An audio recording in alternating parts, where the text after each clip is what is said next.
Hello guys, क्या हाल चाल है आप लोगों के। आज दोस्तों हम लोग क्लास 12 की जो हिस्ट्री है इसका चैप्टर नंबर 5 पढ़ने जा रहे हैं। और ये चैप्टर नंबर 5 काफ़ी ज़्यादा इंपॉर्टेंट है। पिछले कुछ सालों में जो है ये वाला चैप्टर कई बार आया गया वाला हाल होता रहा, क्योंकि कई बार इसको सीबीएसई बोर्ड द्वारा एनसीईआरटी की किताबों में रख दिया गया और कई बार इसको जो है हटा दिया गया। एनसीईआरटी, सी कहाँ चला गया, एनसीईआरटी, ठीक है। ये जो सिस्टम है ये काफ़ी ज़्यादा लैग कर रहा है और मैं अपने उस पुराने वाले जगह पर भी नहीं हूँ। सो आपको इस टाइप की वीडियोस देखने को मिल रही हैं, कुछ दिनों तक ये चलेंगी, उसके बाद में आपको नॉर्मल वीडियोस देखने को मिलेंगी जैसे हम लोग पहले कंटिन्यू कर रहे थे। सो आई होप आपको जो कंटेंट है वो जो चाहिए वो मिल रहा होगा। मेरा थोबड़ा नहीं आ रहा है तो उससे कोई दिक्कत नहीं होगी। यात्रियों के नज़रिए, ये आपके चैप्टर का नाम है दोस्तों। चैप्टर नंबर ये 5 है, ठीक है। चैप्टर नंबर 5 है।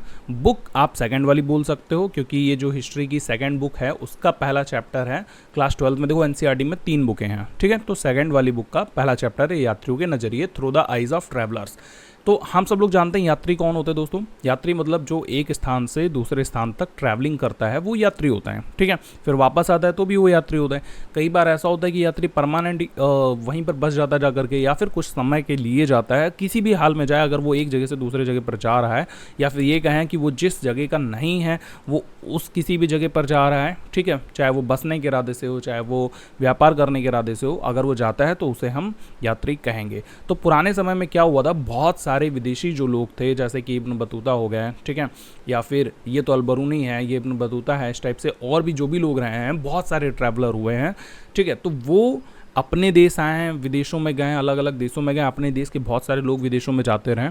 तो उन्होंने क्या देखा वहाँ पर, उनका क्या एक्सपीरियंस रहा, वो चीज़ें दोस्तों उन्होंने एक किताब में लिख दी। और उस किताब के ज़रिए जो है हम अपनी कंट्री का उस समय का इतिहास समझ पाते हैं। अब देखो, इतिहास को समझने के बहुत सारे स्रोत हो सकते हैं, जैसे कि अभिलेख हो जाते हैं, ठीक है। अभिलेख आप लोग अच्छे से जानते ही होंगे, मैंने आपको पिछले चैप्टर में पढ़ाए काफ़ी सारे। बहुत सारे मिट्टी के स्रोत होते हैं, बहुत सारे राजा रानियों की कहानियाँ लिखी हुई होती हैं, ठीक है। बहुत सारी चीज़ें होती हैं, उन्हीं में एक चीज़ आ जाती है यात्रा वृत्तांत, ठीक है, यात्रा वृत्तांत।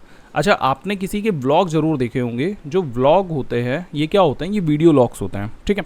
आजकल क्या होता है, कैमरा होता है, कहीं भी गए वहाँ पर सीधा वीडियो को कैमरा चालू करा और वीडियो रिकॉर्ड करके उसमें जो कुछ भी होता है बोलना शुरू कर देते हैं कि हेलो गाइस, देखो मैं यहाँ पर आया हूँ, ये देखो मेरे पीछे पेड़ है, ये जैसे कहीं पर पेड़ बना हुआ है तो बोल देंगे ये देखो पेड़ है, पेड़ के नीचे देखो यहाँ पर बकरी सो रही है, और ये जो जगह है काफ़ी अच्छी है, यहाँ पर मज़ा आ रहा है, ऐसा करके बोलते रहते ना।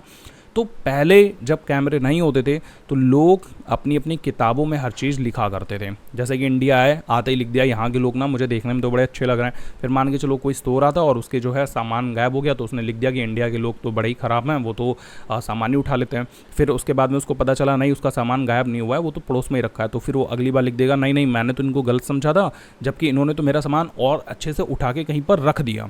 तो इस तरीके से दोस्तों कुछ लोगों ने हमारे इंडिया के बारे में अच्छा लिखा, कुछ लोगों ने हमारे इंडिया के बारे में काफ़ी बुरा लिखा, वो सब कुछ आपको आगे पता चलता जाएगा। अच्छा, ये इससे हमें क्या फ़ायदे हो रहे हैं, इससे हमें फ़ायदे ये हो रहे हैं कि उस टाइम पर देखो बहुत सारी ऐसी चीज़ें होती हैं जो राजा महाराजा होते हैं ना, वो क्या करते हैं, अपने साम्राज्य के बारे में बढ़ा चढ़ा करके बातें करते हैं, ठीक है। वो बताते हैं कि भाई हमने बहुत कुछ ये बना दिया, हमने वो कुछ बना दिया। जैसे आप आज देख लो, बहुत सारे नेता होते हैं, काम कम करते हैं लेकिन बोलते ज़्यादा हैं।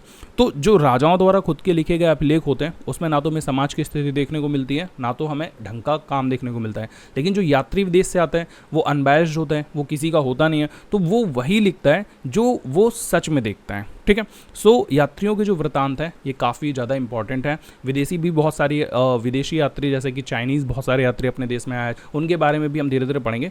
तो ये जो चैप्टर है आपका काफ़ी ज़्यादा इंपॉर्टेंट है। लेकिन अब आप पूछोगे कि अगर कोई यात्रा करता था तो वो क्यों करता था। जैसे कि भाई कोई इतनी दूर तक, जब उस टाइम पर ना तो ट्रेन है ना तो एरोप्लेन है, तो वो अगर चल के आ रहा है तो वो आखिर आ क्यों रहा है, उसकी यात्रा करने के क्या उद्देश्य होते थे। तो यहाँ पर देखो मैंने उद्देश्य लिखे हुए हैं। सबसे पहला उद्देश्य इनका रहता था प्राकृतिक आपदाओं से बचने के लिए। जैसे कि उनके क्षेत्र में, उनके मूल वाले क्षेत्र में जहाँ पर वो रहते हैं वहाँ पर बाढ़ आ जाए, सूखा पड़ जाए, भूकंप आ जाए, तो इन सबसे बचने के लिए वो कई बार दूसरे देशों में चले जाया करते थे।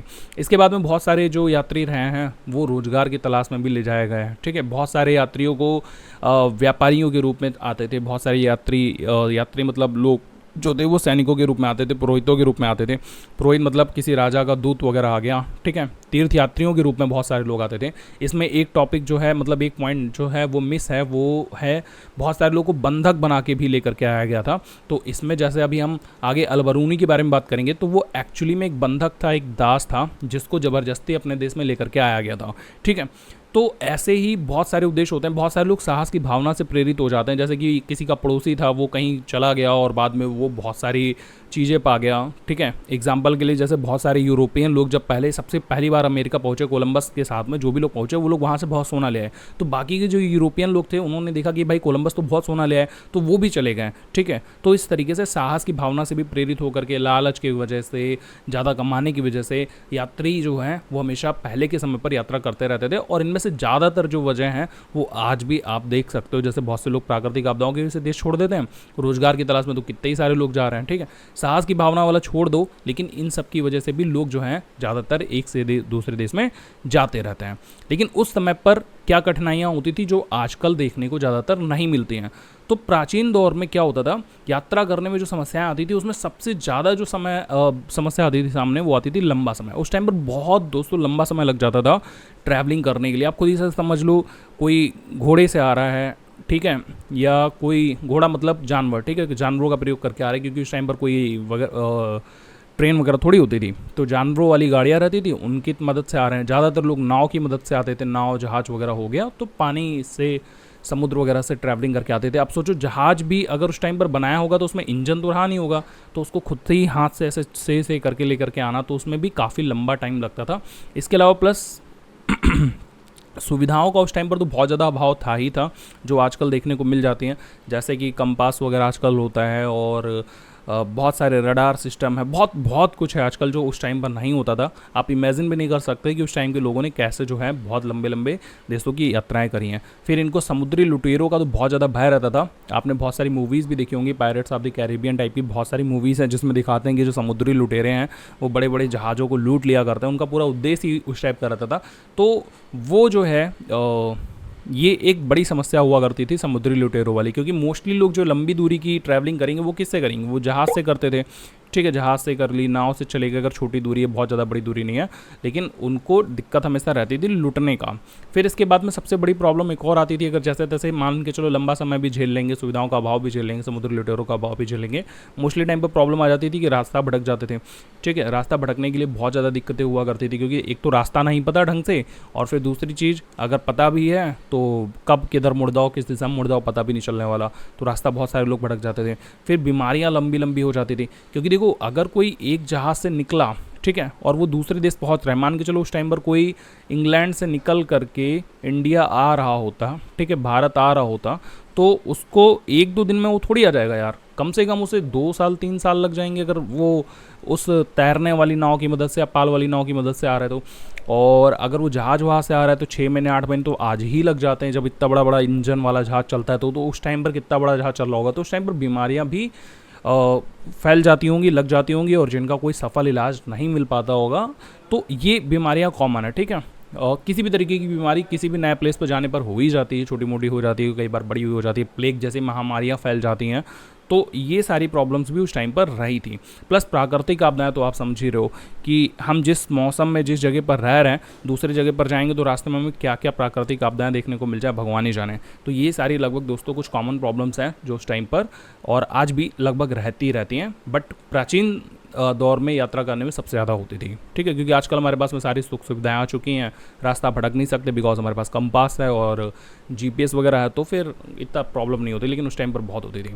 तो जो प्रमुख यात्री दोस्तों आए हमारे यहाँ पर, इनमें से हमने 3 को सेलेक्ट कराया है, जैसे अल-बिरूनी, इब्न बतूता, फ्रांसवा बर्नियर। इसके अलावा दोस्तों चाइनीज़ यात्री जैसे कि ह्वेनसांग हो गए और फाहियान हो गए, तो ये लोग भी अपने भारत में आए और इन्होंने जो है काफ़ी सारी यात्रा वृत्तांत लिखी, जिससे हमें काफ़ी सारा पता चलता है। बट हमारे लिए जो प्रमुख यात्री हैं, जो काफ़ी सारी जानकारी हमें देते हैं अच्छी तरीके से, क्योंकि बाकी के यात्री अलग अलग टाइम पर आए जिस टाइम की हमें काफ़ी सारी जानकारी उपलब्ध थी, लेकिन ये अल बरूनी हो गए, इब्न बतूता हो गए, फ्रांसवा बर्नियर हो गए, इन्होंने हमारे भारत में रह करके लंबे समय तक रह करके जो है काफ़ी सारी जानकारी लिखी और उनकी किताबों से हमें आजकल बहुत सारी चीज़ें पता चल पाती हैं कि उस टाइम पर हमारे देश में क्या चल रहा था। कुछ अन्य यात्री भी थे जो उस टाइम पर आए थे, जैसे मार्को पोलो हो गया, इनका नाम आपने खूब सुना होगा अपने यहाँ पर। तो मार्को पोलो एक ब्रांड भी बन चुका है, ठीक है। मार्को पोलो नाम शब्द अपने आप में ब्रांड बन चुका है, ये नाम जो है ये अपने आप में ब्रांड है भाई साहब। ये 13वीं शताब्दी में आए थे, ये वेनिस से भारत आए थे और इन्होंने जो है हमें सबसे ज़्यादा क्या समझने में मदद करी, इन्होंने जो दक्षिण भारत की सामाजिक और आर्थिक स्थिति थी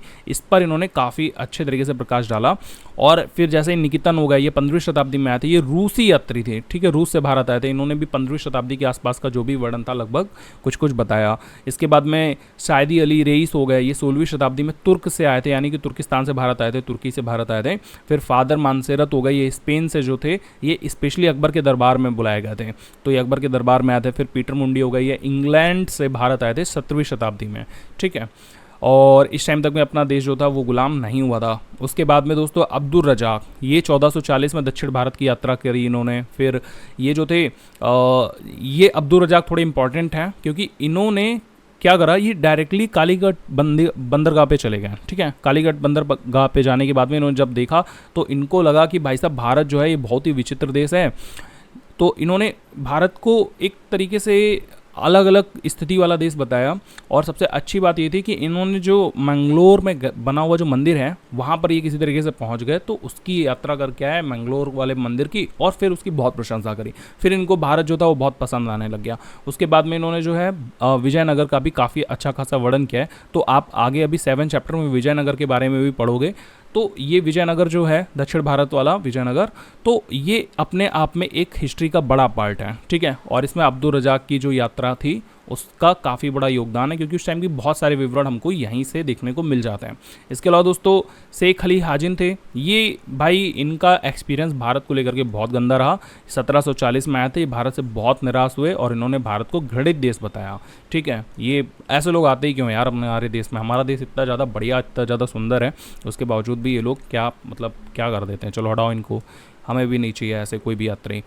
फिर महमूद वली वल्खी, ये भी दोस्तों 17वीं शताब्दी में भारत आए थे और ये भारत से बहुत ज़्यादा प्रभावित हुए, इतने ज़्यादा प्रभावित हुए कि इन्होंने अपना बाकी का जीवन यहीं पर बिताने की सोची, बट ऐसा कर नहीं पाए। फिर दुआर्तो बरबोसा थे, ये 1518 ईस्वी में पुर्तगाल से दक्षिण भारत की इन्होंने यात्रा करी थी। फिर बैप्टिस्ट तैवेनियर, ये दोस्तों 17वीं शताब्दी में फ्रांसीसी जौहरी थे जिन्होंने कम से कम 6 बार भारत की यात्रा करी और ये भारत से बहुत ज़्यादा प्रभावित थे। तो ये वो छोटे छोटे मतलब यात्री हैं जो कुछ समय के लिए आए और काफ़ी सारी जानकारी अपने अलग अलग टाइम की दे करके हमको गए हैं। लेकिन इसमें जो सबसे प्रमुख यात्री हैं वो अल बरूनी हो गए, इब्न बतूता हो गए, फ्रांसवा बर्नियर हो गए, इनके बारे में आपको डिटेल से पढ़ना है, ठीक है। तो आज मैं आपको जो है अल बरूनी के बारे में पढ़ा देता हूँ, फिर अगली वीडियो में इब्न बतूता, फ्रांसवा बर्नियर, उसके बाद में आपको पढ़ा दूंगा अच्छे तरीके से, ठीक है। जितना सारा इंपॉर्टेंट जानकारी रहेगा वो आपके लिए अवेलेबल करा दूंगा। सबसे पहले तो आप अल बरूनी की फ़ोटो देखें। अब एक चीज़ ध्यान से समझना, मैं बरूनी बोल रहा हूँ, ठीक है, बरूनी। बहुत सी जगहों पर आपको बिरूनी देखने को मिलेगा और बहुत सी जगह पर आपको बेरूनी देखने को मिलेगा। ये तीनों ही चीज़ें सेम है क्योंकि इनकी इंग्लिश यही है, अल बिरूनी। अब जिसका जो मर्जी हो वो बोल ले। तो इनके बारे में जो प्रमुख जानकारी आपको रखनी चाहिए वो मैंने यहाँ पर लिख दी है। सबसे पहला, इनका जन्म कब हुआ था? 973 ईस्वी में हुआ था। और ये कहाँ के निवासी थे दोस्तों? ये ख्वारिज़म के निवासी थे, ठीक है। ख्वारिज़म जो है प्रेजेंट टाइम पर आपका उज्बेकिस्तान में, जो उज्बेकिस्तान वाला इलाका है वहाँ पर पड़ता है, ठीक है। उज्बेकिस्तान, तुर्कमेनिस्तान, क्योंकि देखो ये तो अब डिवाइड हो गया, लेकिन पहले टाइम पर जो ख्वारिज़म था वो तीनों की एक मेन जगह पर हुआ करता था। तो अभी आपको ये समझना है कि उस टाइम पर ये जो ख्वारिज़म था ना भाई, ये शिक्षा का बड़ा केंद्र था, ये बहुत बड़ा केंद्र माना जाता था। एग्जाम्पल के लिए जैसे आज अपने भारत में अगर आप देखोगे तो काशी जो है बहुत बड़ा केंद्र माना जाता है, इलाहाबाद, प्रयागराज जो है बड़ा केंद्र माना जाता है, दिल्ली को बड़ा हब माना जाता है, शिक्षा का केंद्र माना जाता है। और दिल्ली में भी जैसे जीटीबी नगर हो गया या फिर उत्तम नगर हो गया, तो इस टाइप से इनको शिक्षा का हब मानते कि वहाँ पर भाई सारे टीचर, सारी आपको फैकल्टी वगैरह सब कुछ मिल जाएगा। तो इसी तरीके से ख्वारिज़म जो था ये शिक्षा का बड़ा केंद्र माना जाता था। और ये जो अल बिरूनी थे ये भी इसी जगह से संबंधित थे, तो इन्होंने भी कई सारी भाषाओं का ज्ञान कर लिया था उसी समय पर। जैसे इनको सीरिया भाषा, फारसी, हिब्रू, इसके अलावा संस्कृत जो है ये भारत में आकर के सीखे हैं।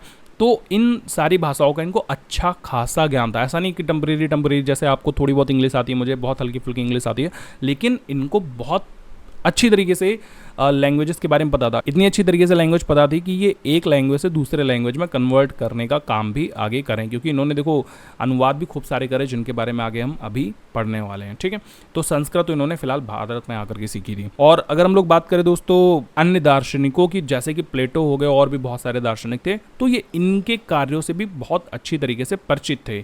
कौन? अल बिरूनी जो थे वो प्लेटो और अन्य दार्शनिकों के कार्यों से भी अच्छी तरीके से परिचित थे। कैसे? जबकि इनकी भाषा तो ऐसी थी ही नहीं कि ये यूनान की भाषा को पढ़ पाएँ, लेकिन दोस्तों उस टाइम तक में कुछ जगहों पर जो यूनानी ग्रंथ थे, या जैसे प्लेटो की जो किताबें रही, अन्य दार्शनिकों की जो किताबें थी, उनका अरबी अनुवाद हो चुका था। ठीक है, कुछ लोगों ने अरबी अनुवाद करके इधर उधर बुकों की डिस्ट्रीब्यूशन वगैरह शुरू कर दी थी, जिस वजह से अल बिरूनी ने काफ़ी कुछ जानकारी पहले से इकट्ठा कर ली थी उनके बारे में। बात करें दोस्तों ये भारत कैसे आया, तो ये काफ़ी इंटरेस्टिंग है, इसको समझना काफ़ी ज़्यादा इंटरेस्टिंग है। महमूद गजनवी का नाम आपने सुना होगा, नहीं सुना तो आप पृथ्वीराज चौहान वाले टाइम पीरियड में चले जाओ। ठीक है, वैसे महमूद गजनवी भारत के लिए इंपॉर्टेंट रोल अदा करते हैं। किस लिए? क्योंकि इसने भारत में बहुत नुकसान मचाया। ठीक है, इसलिए। और हाँ, यहाँ से जुड़ा हुआ एक क्वेश्चन आपसे मैं पूछ रहा हूँ, आप लोग मुझे कमेंट करके बताना अगर आपको कभी आ जाए तो। ठीक है, जब आप ये वीडियो देख रहे हो अगर आपको पता है तो बताना, इंटरनेट से सर्च करके मत बताना, कि भारत में आने वाला जो पहला मुस्लिम आक्रमणकारी बंदा था वो कौन था। ठीक है, तो बात करते दोस्तों ये जो महमूद गजनवी था, ये देखो अपनी सल्तनत को बढ़ाने के लिए, साथ में बहुत ज़्यादा खजाना इकट्ठा करने के लिए ना जगह जगह पर आक्रमण करते रहता था, हमले करते रहता था और युद्ध वगैरह कर दिया करता था। तो ऐसे ही दोस्तों इसने क्या करा 1017 में, यानी कि 1017 ईस्वी में ख्वारिज़म जो मैंने अभी आपको जगह बताई वहाँ पर जाकर के आक्रमण कर दिया। तो बात करते दोस्तों इसने जब महमूद गजनवी ने ख्वारिज़म पर आक्रमण करा तो ये इसने क्या करा, देखो सब लोग सोना चांदी हीरे जवाहरात पैसा धन दौलत सब कुछ उठा के ले जाते हैं, औरतों को उठा ले जाते हैं। ठीक है, बहुत सारे दुष्ट लोग होते हैं, लेकिन महमूद गजनवी ने उनको तो उठाया ही उठाया, साथ में वहाँ के विद्वानों को भी उठा लिया और कवियों को भी उठा ले गया। और उठा करके कहाँ लेकर के चला गया? राजधानी गजनी लेकर के चला गया, क्योंकि महमूद गजनवी की जो राजधानी थी वो थी गजनी। ठीक है, तो वहाँ लेकर के चला गया। अब ये जो लोगों को लेकर के गया, ऐसा नहीं कि बड़े प्यार से लेकर के गया, उनको बंधक बना करके लेकर के गया था। इन्हीं बंधकों में दोस्तों एक बंदा था अल बिरूनी नाम का, अल बिरूनी। ठीक है, जो भी है, तो अल बिरूनी भी एक था। अल बिरूनी को उज्बेकिस्तान से बंधक के रूप में गजनवी साम्राज्य में लेकर के आता। अरे ये लाइन तो मैंने लिख रखी थी, फिर मुझे ऐसे बोलने की क्या जरूरत थी। चलो ठीक है, आपको पता तो चली गया। तो उस टाइम में क्या होता था कि जो उत्तर भारत है ये उस साम्राज्य का हिस्सा हुआ करता था, जो उज्बेकिस्तान वाला साम्राज्य था। ठीक है, उसका ये हिस्सा था। अगर आप इसको मैप में देखोगे, जो यहाँ पर एक मैप लगा हुआ है, तो ये देखो, ये जैसे इसमें पाकिस्तान भी ऐड है यहाँ पर कुछ हिस्सा, इसके अलावा जो आपका ये वाला इलाका है, क्योंकि महमूद गजनवी ने क्या करा था, काफ़ी ज़्यादा इधर अपने इस सबको जीत रखा था इस टाइप से। तो उत्तर भारत का जो पंजाब प्रांत था ये उसी साम्राज्य का हिस्सा था। किस साम्राज्य का? गजनवी वाले साम्राज्य का हिस्सा था। तो जब ये आपका अल बिरूनी, आपका नहीं भाई मेरा, हम सबका, ठीक है, मतलब हम सबका अल बिरूनी, जिन्होंने हमारी भारत की यात्रा करी, भारत को अच्छा बताया, इसलिए हम उनका आदर कर रहे हैं। तो अल बिरूनी जो थे ये क्या करें, जब यहाँ पर रहने लग गए पंजाब में, तो इनको भाई साहब धीरे धीरे शहर पसंद आ गया। ठीक है, और जब इनको शहर पसंद आ गया तो इन्होंने सोचा कि अब मैं आजीवन इसी शहर में रहूँगा, और वो मृत्यु तक, अपने जीवन के 70 सालों तक, मतलब 70 साल नहीं, जब तक वो 70 साल के नहीं हो गए तब तक, मृत्यु तक वो यहीं पर बने रहे। फिर इन्होंने क्या करा, कई सारे संस्कृतियों का अरबी में अनुवाद शुरू कर दिया, क्योंकि ये कई सारी भाषाओं के तो नॉलेज वाले बंदे थे ही, इनको काफ़ी सारी भाषाओं का ज्ञान था। इस वजह से इन्होंने सोचा कई सारी जो संस्कृतियाँ हैं अलग अलग, उनका अरबी में ही अनुवाद कर दिया जाए, ताकि काफ़ी सारे लोगों के काम आ जाएगा। फिर इन्होंने इनके देखो, जब ये भारत आए, ठीक है, यहाँ पर रहने लग गए, तो इनके बहुत सारे ब्राह्मण मित्र भी बन गए। तो इन्होंने क्या करा, उनसे बहुत सारा ज्ञान लिया, जो भारतीय ज्ञान था, ठीक है, भारतीय वेदों का ज्ञान लिया।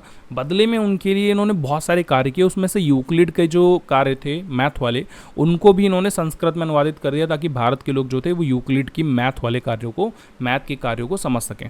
अब आप यूक्लिड के बारे में जानते ही होंगे, नहीं जानते तो आप क्लास 10th की मैथ को याद करो। उस टाइम पर शायद आपके टाइम तक में हट गया होगा, क्योंकि जब आप क्लास 10th में थे, 5th चैप्टर है यूक्लिड वाला, ठीक है, 9th क्लास में है और 10th में भी थोड़ा सा है। 10th में 1st चैप्टर है और 9th क्लास में 5th चैप्टर है। तो ये अगर आपने पढ़ रखा है तो आपको याद होगा यूक्लिड, और अगर नहीं भी याद है तो आप आगे चल करके अगर कभी मैथ वगैरह पढ़ोगे, वैसे अब तो नहीं पढ़ोगे, लेकिन फिर भी एक यूक्लिड बड़े मैथमेटिशियंस थे, जैसे कि पैथागोरस रहे वैसे यूक्लिड रहे। काफ़ी सारी चीज़ें जो हैं इनके फार्मूले वगैरह वो डेली लाइफ में यूज में होते रहते हैं। तो यूक्लिड के बारे में इन्होंने संस्कृत में अनुवाद कर दिया। तो ये दोस्तों काफ़ी बड़ी चीज़ थी हमारे लिए, क्योंकि मैथ का हमारा एक पार्ट जो था वो जुड़ गया। अब बात करते हैं दोस्तों इनकी यात्रा की, कि भाई ये जो अलबरूनी थे ये भारत के किस किस हिस्से में गए या फिर उन्होंने किस तरीके से यात्रा करी। देखो यहाँ पर ये जो लिखा हुआ है हो सकता है थोड़ा आपको ऑड लग रहा हो देखने में, बट कोई नहीं, आप थोड़ा वेट कर लो, ये सब कुछ जो है ठीक हो जाएगा, बिकॉज मैं अभी अपनी लोकेशन पे नहीं हूँ, अदरवाइज़ मैं आपको बहुत अच्छे से दिखाता हूँ। बात करते हैं इनकी यात्राओं की। तो इनका यात्रा कार्यक्रम जो था वो स्पष्ट नहीं था, स्पष्ट नहीं है, क्योंकि इन्होंने कहीं बताया ही नहीं कि भाई मैं कहाँ कहाँ गया, कैसे कैसे गया। लेकिन जो भी है इनकी बस किताबों में थोड़ा बहुत जिक्र है भारत का, वो चीज़ समझते हैं। लेकिन फिर भी जो इनकी किताबों में जिक्र है उस हिसाब से हमें ये पता चलता है, और लोगों के हिसाब से पता चलता है, दूसरे और ग्रंथों के हिसाब से पता चलता है कि इन्होंने पंजाब और उत्तर भारत के कई हिस्सों की यात्रा उस समय तक में कर ली थी। ठीक है, ये बात आपको ध्यान रखनी है। इसके अलावा इन्होंने बहुत सारे ब्राह्मणों के साथ में, बहुत सारे पुरोहितों के साथ में, बहुत सारे विद्वानों के साथ में कई वर्ष बिताए थे, और संस्कृत धर्म तथा दर्शन का भी इन्होंने काफ़ी अच्छा ज्ञान प्राप्त कर लिया था। ध्यान से समझो, संस्कृत का ज्ञान अच्छा खासा प्राप्त कर लिया था, जो कि इनकी भाषा नहीं इनको आती थी, वो भी ऐड हो गई इनकी लाइफ में। प्लस इन्होंने भारतीय धर्मों का ज्ञान कर लिया था, और जो भारतीय दर्शन है इसके बारे में भी अच्छे से समझ चुके थे। उस समय तक यात्रा वृत्तांत जो था ना, ये अरबी साहित्य का एक मान्य हिस्सा बन चुका था। अब इसको समझो क्या है, ये लाइन आपके लिए ना इम्पॉर्टेंट है। जैसे जो अरबी साहित्य है, जो अरब में चलने वाला साहित्य है, क्योंकि देखो उस टाइम में जो किताबें वगैरह रहती हैं स्कूल की, बच्चों की, लोगों को जनरल शिक्षा देने की, तो उसमें साहित्य होता है। ठीक है, आप लोग जानते हो कि हिंदी का साहित्य होता है। हम लोग भी हिंदी में बहुत सारी यात्रा वृत्तांत की किताबें पढ़ चुके हैं। मतलब हमारे हिंदी में चैप्टर होते थे कि नहीं होते थे, आप याद करो, अभी भी होंगे। जब आप अपनी हिंदी की बुक खोलोगे तो आपको उसमें कई सारे यात्रा वृत्तांत भी देखने को मिलेंगे, या फिर एकांकी देखने को मिलेगी। एकांकी होती है, ठीक है, कुछ लोगों की आत्मकथा भी रहती है, ऐसे यात्रा वृत्तांत भी होते हैं। तो उस टाइम में अरबी साहित्य में यात्रा वृत्तांतों को ऐड कर दिया गया था कि भाई बच्चों को, साहित्यों को, मतलब साहित्य में यात्रा वृत्तांत ऐड करो। ये वृत्तांत जो थे ये पश्चिम में सहारा से लेकर के उत्तर में वोल्गा नदी तक फैले हुए क्षेत्रों से भी संबंधित हुआ करते थे। पश्चिम में सहारा से लेकर के उत्तर दिशा में जो वोल्गा नदी है, आप इंटरनेट पर भी सर्च कर सकते हो, वोल्गा नदी, और उधर साइड में पश्चिम सहारा। ठीक है, तो आपको दोनों चीज़ें पता चलेंगी। इतने दोनों के बीच में काफ़ी सारे इनके अरबी यात्री जो थे वो घूम रहे थे, तो उन्होंने काफ़ी सारे जो यात्रा वृत्तांत थे वो किए थे। अब दोस्तों हम लोग बात करते हैं अलबरूनी द्वारा लिखी गई किताब उल हिंद की। ये उल हिंद का मतलब आप समझ रहे हो, ये हिंदुस्तान में आने के बाद में इन्होंने लिखा है। ठीक है, इसीलिए इसका नाम जो है हिंद रखा गया है। और उल जो शब्द है वो तो भाई उनके लैंग्वेज में रहता ही है, उर्दू में जुड़ा हुआ रहता है। ठीक है, तो ये किताब का पहला पेज है, आप देख सकते हो। इस किताब की कुछ खास बातें हैं जो कि मैं आपको यहाँ पर दिखा रहा हूँ, इस बड़े बड़े बादलों में आपको दिखाई दे जाएंगी। सबसे पहली चीज़, एक अरबी भाषा में लिखी गई किताब थी। दूसरी चीज़, भाषा इसकी बहुत सरल और बहुत स्पष्ट थी। तीसरी चीज़ जो इम्पोर्टेंट आपको याद रखना है वो है, ये एक विस्तृत ग्रंथ था। विस्तृत ग्रंथ का मतलब इसमें ना 80 अध्याय जुड़े हुए थे। और इन अध्यायों में कैसे अध्याय, देखो इन्होंने अपनी इस किताब के अंदर भारतीय धर्म के बारे में, दर्शन के बारे में, त्यौहार, खगोल विज्ञान के साथ है। ठीक है, रीति रिवाज, यहाँ की प्रथाएं, सामाजिक जीवन, भार तौल जैसा चलता है, मापन की क्या क्या विधियाँ चलती हैं, मूर्ति कला, कानून, मापतंत्र विज्ञान, ये सब कुछ जो है ऐसे मिला करके 80 पूरे अध्याय इन्होंने अपनी इस किताब में लिख रखे थे। सामान्यतः अनेक इतिहासकार ये मानते हैं कि जो अलबरूनी था, इसकी ज्यामितीय संरचना स्पष्टता जो इतनी ज़्यादा थी उसका मुख्य कारण गणित की ओर झुकाव था। मतलब जो अलबरूनी है इसको गणित काफ़ी ज़्यादा पसंद थी, इसीलिए इसने ज्यामितीय संरचना स्पष्टता काफ़ी ज़्यादा अच्छे से रखी। क्योंकि भाई जो इसकी किताबें हैं उसमें आपको मापन या भार तौल, ठीक है, ये सारी चीज़ें देखने को मिलेंगी। इसके अलावा और भी ऐसी चीज़ें देखने को मिलेंगी। तो कुल मिलाकर के देखने को ऐसा इनकी किताब जब आप पढ़ोगे तो आपको ऐसा लगेगा कि भाई ये गणित से बहुत प्रभावित रहता है।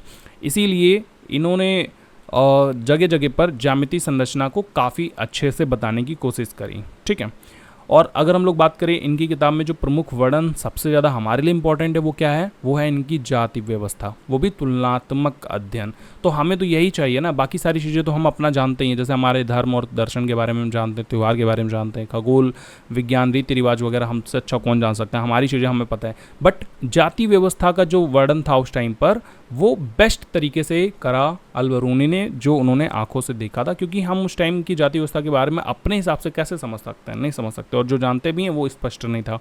तो अलबरूनी जो था जब ये भारत आया भाई, तो ऐसा नहीं था कि ये आकर के बहुत मज़े किया। स्टार्टिंग में इसको बहुत दिक्कतें हुई, और जो प्रमुख दिक्कतें थी वो यहाँ पर मेंशन है, जैसे कि इनको धर्म और प्रथाओं को समझने में बहुत ज़्यादा दिक्कतें हुई, क्योंकि जैसे जैसे भौगोलिक विविधता हो रही थी, यानी कि जैसे जैसे स्थान चेंज होता जा रहा था, वैसे वैसे धार्मिक चीज़ें बदल रही थी।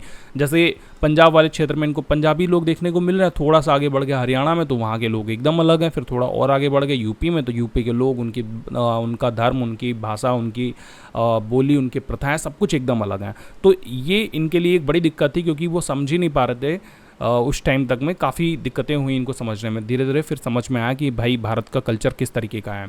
बात करें अगर भाषा की, तो भाषा को लेकर के भी काफ़ी ज़्यादा इनको दिक्कतें हुई, क्योंकि जो संस्कृत थी ना, ठीक है, वो अरबी और फारसी से बहुत अलग थी। तो अलबरूनी अपनी किताब में खुद बताते हैं कि भाई संस्कृत सीखने में मेरे को बहुत दिक्कतें हुई, और उसके बाद में इसका कन्वर्ट करना तो बहुत ज़्यादा मुश्किल हुआ। फिर इन्होंने एक चीज़ और नोटिस करा कि भाई भारत के जो लोग हैं उनके अंदर अभिमान बहुत ज़्यादा होता है, जिस वजह से कई बार मेरी बात या जो मेरा काम है वो ढंग से बन नहीं पाता। तो ध्यान रखने वाली बात आपको ये है कि इन समस्याओं की जानकारी होने के बावजूद भी जो अलबरूनी था ये पूरी तरीके से ब्राह्मणों द्वारा जो रचित कृतियाँ थी उसी पर आश्रित था। मतलब उसको कोई दिक्कत नहीं थी कि हम कैसे यहाँ पर जो है ये सारी चीज़ें हो रही हैं। उसको ये लग रहा था कि ब्राह्मणों ने जो भाई जो किताबें लिख रखी हैं, जो मनुस्मृति बनाई है, जो धर्मशास्त्र बनाए, उसमें जो बातें लिखी हैं वही काफ़ी हैं हमारे समझने के लिए भारत के नज़रिए को, ठीक है, मतलब भारत में क्या चल रहा है उसको समझने के लिए। तो इसके लिए उसने क्या करा, वेद, पुराण, भगवत गीता, पतंजलि की जो कृतियाँ थी, मनुस्मृति थी, इन्हीं को पढ़ते रहा। उसी तरीके से उसने भारत के बारे में अपना एक परिदृश्य बनाया, ठीक है। लेकिन अलबरूनी ने एक बात बताई कि भाई साहब संस्कृत को सीखना बिल्कुल भी आसान नहीं था भाई, बहुत कठिन लैंग्वेज थी। काहे कठिन लैंग्वेज थी वो भी मैं आपको बता देता हूँ। अलबरूनी ने ये बताया था कि देखो एक शब्द होता है, ठीक है, एक शब्द होता है, इसके कई सारे मतलब हो जाते हैं संस्कृत में, या फिर कई बार ऐसा होता है कि एक ही चीज़ होती है, वस्तु होती है, ठीक है, और उसके कई सारे अलग अलग नाम हो जाते हैं। सो ये चीज़ मेरे लिए बहुत ज़्यादा डिफ़िकल्ट थी, लेकिन फ़िलहाल जैसे तैसे उसने भाषा सीखी।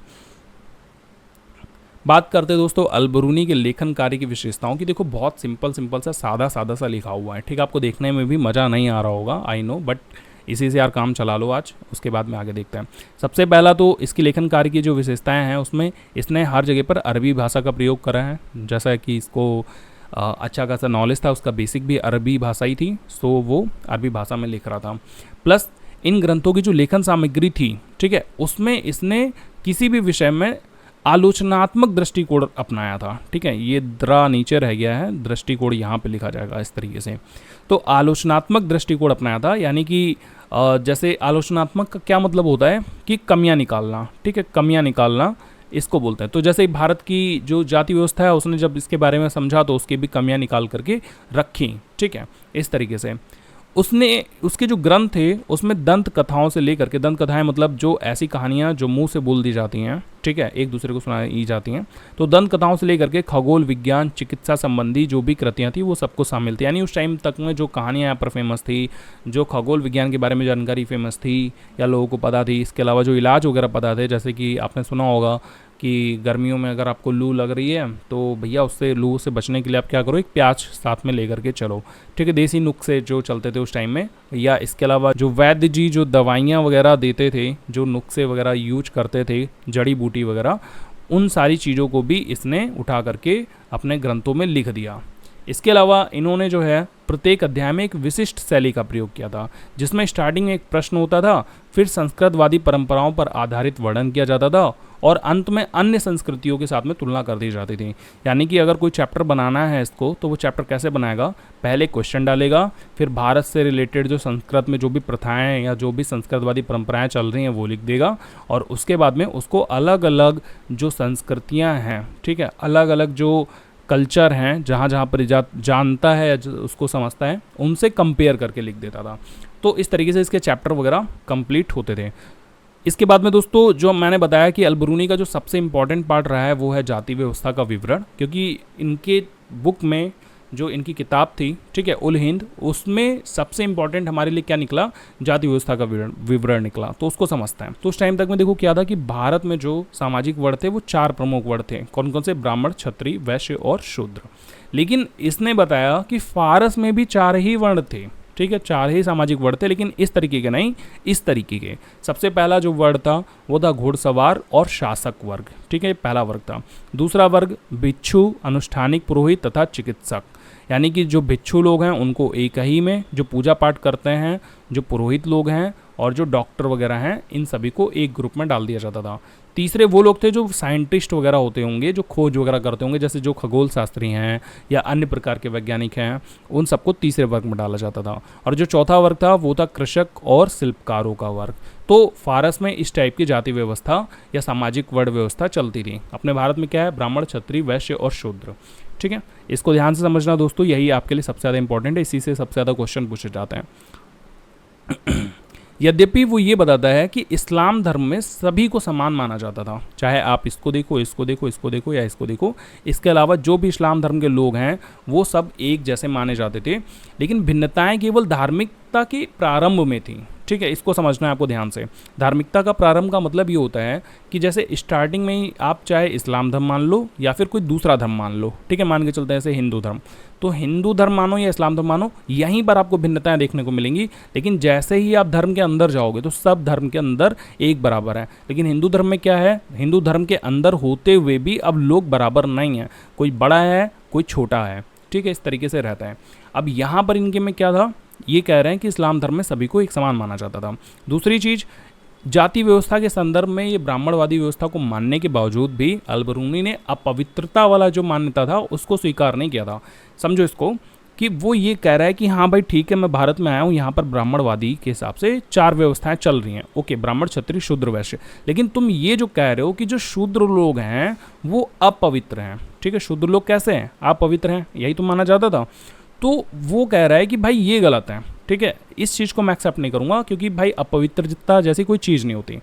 उसने ये बताया कि जाति व्यवस्था में जो ये निहित अपवित्रता की धारणा है ये एक्चुअली में प्रकृति के नियमों के खिलाफ है, क्योंकि कोई भी इंसान वो इंसान ही है, ठीक है, पवित्र अपवित्र कुछ नहीं होता। उसका ये मानना था कि अगर कोई चीज़ पवित्र थी या नहीं भी पवित्र है, लेकिन वो अपने आप को सदैव पवित्र करने के प्रयास में रहती है और बहुत बार वो सफल भी हो जाती है, बस आप एक बार उसको सफल होने दो। तो ये यहाँ की शूद्र व्यवस्था को समझ रहा था कि भाई शूद्रों के साथ कैसा शोषण किया गया है और उनको उभरने के मौके ही नहीं दिए जा रहे हैं। खास करके धर्म ग्रंथ में लिख दिया गया है कि वो जो है अश्वेत, मतलब अश्वेत नहीं, अस्पृश्य हैं, अपवित्र हैं। तो जब धर्म ग्रंथों में उनको अपवित्र लिख दिया जाएगा तो उनको फिर आगे बढ़ने ही नहीं दिया जाएगा, उनको कभी पवित्र बनने भी नहीं दिया जाएगा। तो अल-बरूनी ने और भी बहुत डिटेल में बताया कि ये सारी चीज़ें क्यों करी जा रही थी, इसके पीछे की लोगों की क्या मनसा थी, अपने हिसाब से बताया। बट आपको ये समझना है अभी के लिए कि उसका मानना था कि यदि कोई पवित्र वस्तु अपवित्र हो जाती है तो वो सदैव अपने आप को पवित्र होने के दोबारा प्रयास करती रहती है और कई बार इसमें सफल भी होती है, ठीक है। एग्जाम में आपको इसी तरीके से पॉइंट लिखना है। सॉरी।